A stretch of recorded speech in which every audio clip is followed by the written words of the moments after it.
So, the thing I want you to remember is we want to get to know you as a person, not just a pre med student. So, Mm. I feel like Ben and Benjamin may be the pre med student. So, give me a little bit about who Ben is.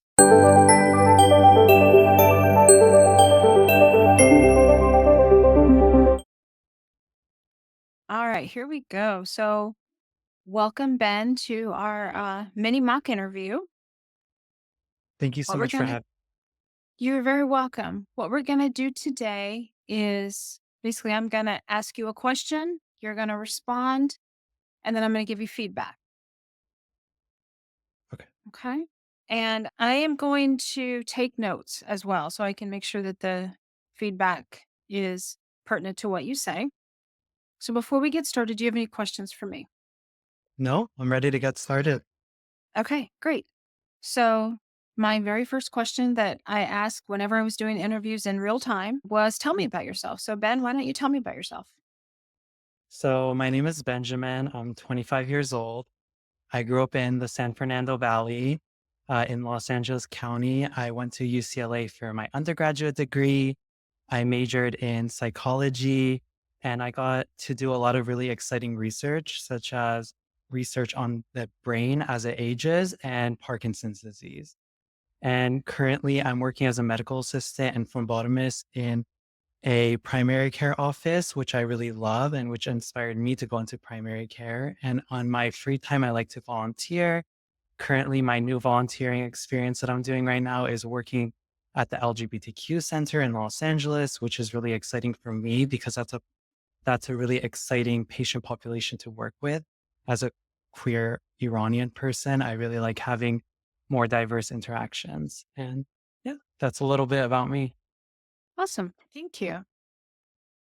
All right. So, that was probably just about a minute in terms of a response. Generally, this question's about 90 seconds ish. So, the thing I want you to remember is we want to get to know you as a person, not just a pre med student. So, Mm, I feel like Ben and Benjamin may be the pre med student. So, give me a little bit about who Ben is. okay. Okay. And so think in bullet points. What are the top bullet points? You could talk about telling me you went to UCLA is fine, except I came out of USC, so maybe not so fine. My Certainly partner tell went me. to USC, so I'm a Trojan as Oh, much as a fan. Yeah. you live in a mixed household or you have a Yeah. mixed So household. yeah, my Nice. boyfriend went there right when I was going to UCLA. So yeah. Okay. What I don't want you to get too far into in this particular question is the whole primary care and your interest in medicine.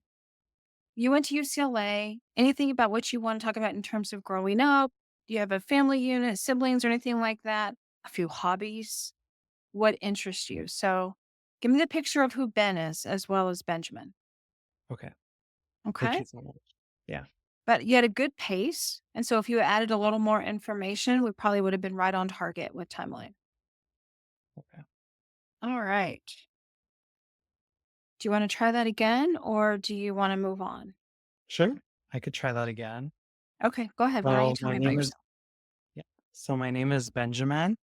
I grew up in the San Fernando Valley in Los Angeles County. I went to UCLA for my undergraduate degree and I studied psychology. While I was there, I was able to do a lot of really interesting and fun things, such as kayaking. I would always kayak once a week at the Marina Aquatic Center at UCLA, which really gave me a moment to calm my mind, recharge while also exploring the beautiful marina.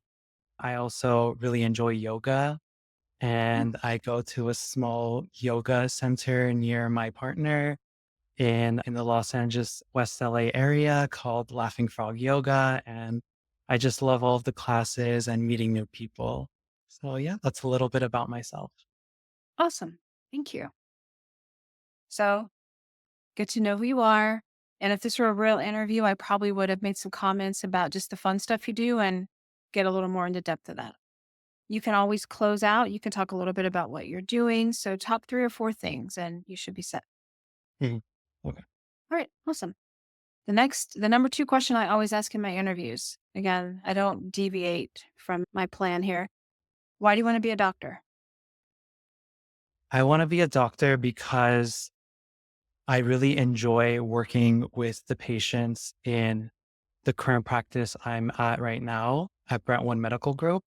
I really enjoy working with all of the diverse patient populations we have come to the office, and especially working with the Iranian population. I am Iranian man. I really enjoy being able to translate information for patients. I really enjoy being able to see their long-term growth in terms of managing their chronic health conditions and also being able to understand who they are behind their diagnosis and behind their treatments. So having that experience working with patients makes me dedicated to pursuing this field. Great. Thank you. So, did I guess I'm going to ask you this and try to start drawing out some more information. I think there may be a little more information you can provide.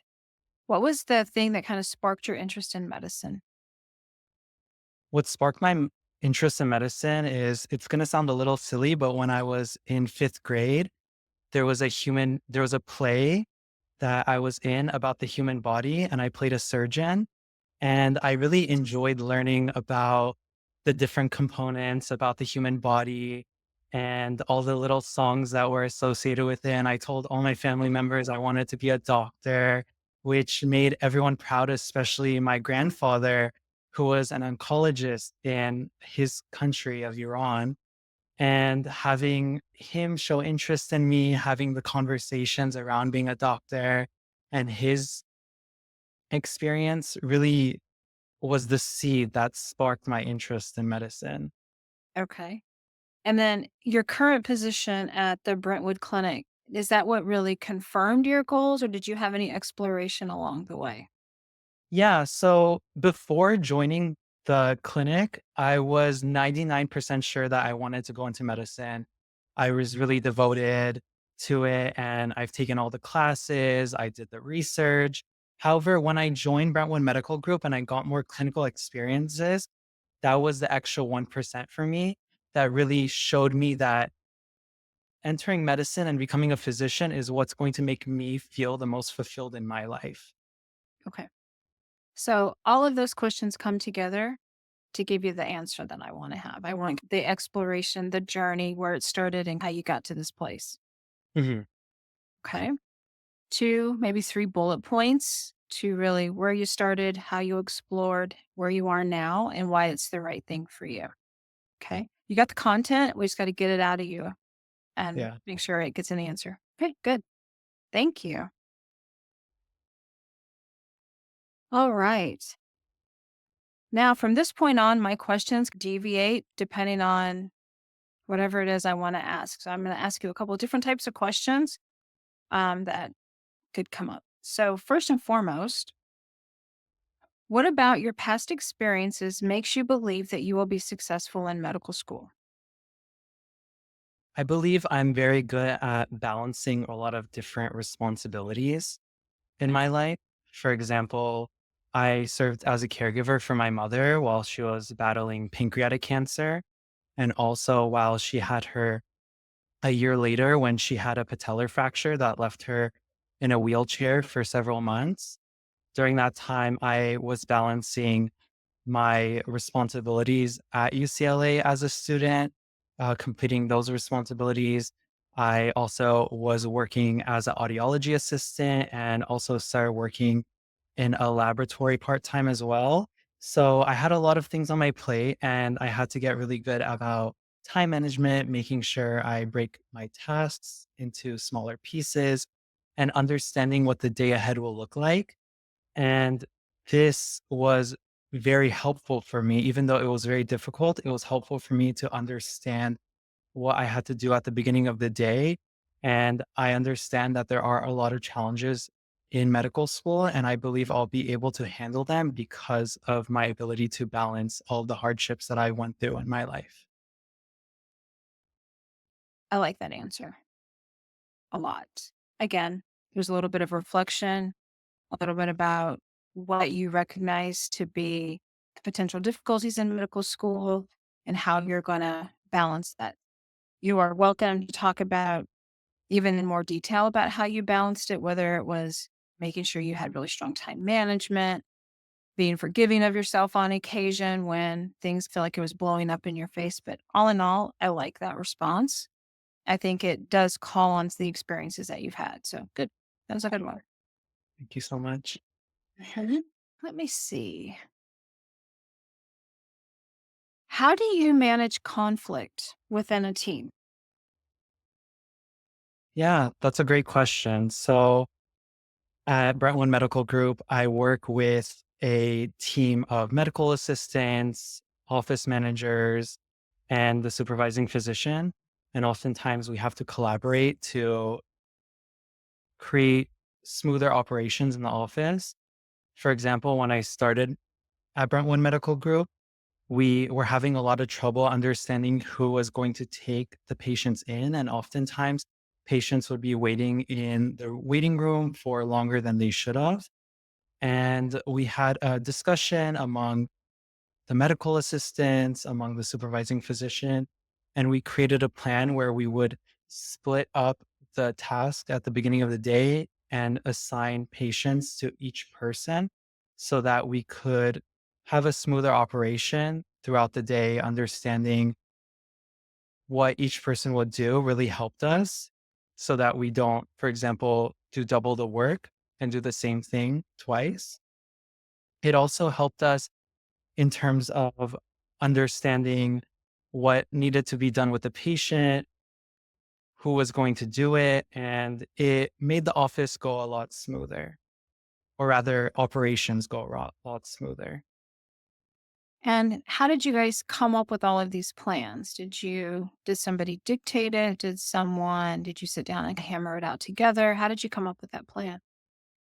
Yeah, so I was getting very overwhelmed by the amount of work initially, just because I felt like sometimes I was taking on more patients, or rather, sometimes my colleagues were taking on more patients and I wasn't seeing any patients. So I was just not aware of what was going on at first. However, when I understood more things, we were able to bring it to the attention to the supervising physician.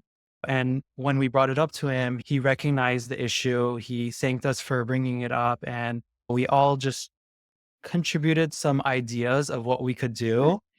And we came up with this solution of assigning patients at the beginning of the day, which really helped us feel like we had a grasp on everything and make sure that each patient gets the patient care that they deserve. Good. Okay. When you get a question like a conflict question, give the whole story, not even just what the conflict was, but also move it into how you got to a response. Basically, they want to know how do you get along with others and how do you not get along with others and how are you going to resolve the conflict. But again, the content in and of itself is really good. You have a good way to do it. So just again, make sure you give the complete answer in as much as you can. Okay. Um, how do you define the social determinants of health, and how will that definition and understanding impact your practice of medicine? Yeah, that's an amazing question. Social determinants of health for me means things that are outside somewhat of the control of the physician. For example, housing, food insecurity, interpersonal relationships, how that affects the patient and their health. I volunteer at a homeless center that provides meals and resources to house people in the San Fernando Valley, specifically Encino area. And I've noticed that a lot of unhoused people that come to us for help have a lot of health issues that are maybe caused by the social determinants of health. For example, being unhoused, you don't have access to air conditioning or a heater during cold times in the season. So that really does rather impact the health of this population. Okay. So what do you do with that information as a physician? I believe it's important to understand how we could help as much as we can. As while working at Brentwood Medical Group, there is so much as a medical assistant I can do for my patients, and there's so much that the physician can do for the patients as well. However, I think it's important to leverage resources to help each person. Uh, when I was growing up, I went through food insecurity. I didn't have access to nutritional foods. And I saw the impact this had on my mom's health, for example, when she developed diverticulitis because our meals were so fiber deficient. We're eating a lot of ramen noodles, boxed mac and cheese. However, when I discovered resources that could help us, such as food stamps and food pantries, our nutrition improved significantly. And this gave us the ability to eat better, which leads to a healthier life. Mhm. So that's what I would do with my future patients. I would give them the resources that helped me so they could live healthy lives as well. Good. All right. So let's talk that out. I loved your answer on the social determinants of health. Well, obviously, you have a very clear grasp of what that means. And while I think personalizing it to yourself and how you had food insecurities and how that impacted you and the resources and things you accessed, I think that's a great start. I would advise you to broaden that answer out when you think about the impact of determinants of health as a practicing physician. So, what do I mean by that?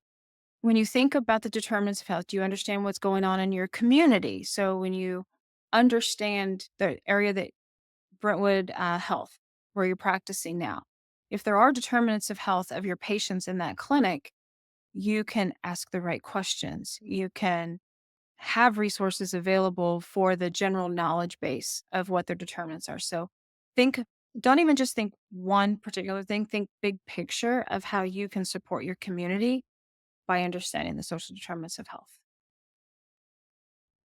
Okay. Does that make Thank you. sense? Yeah, that does make sense. So trying to understand the social determinants of health in specific communities, is that what I would be doing I to broaden that's the approach? that's what I would do. When you're a physician, you're going to be working in a community in whatever state you happen to land in when the time comes. And so when you understand your community, you can ask the right questions. Tell me about this experience with you. Tell me how, whether it's food insecurity, housing insecurity, transportation, financial, you can guide the conversation in a way that hopefully can get you the right answers to provide the right resources. Mhm. That makes sense. I would approach this in a community based approach is I would probably talk about my experience working with non-English speaking patients and how Yep.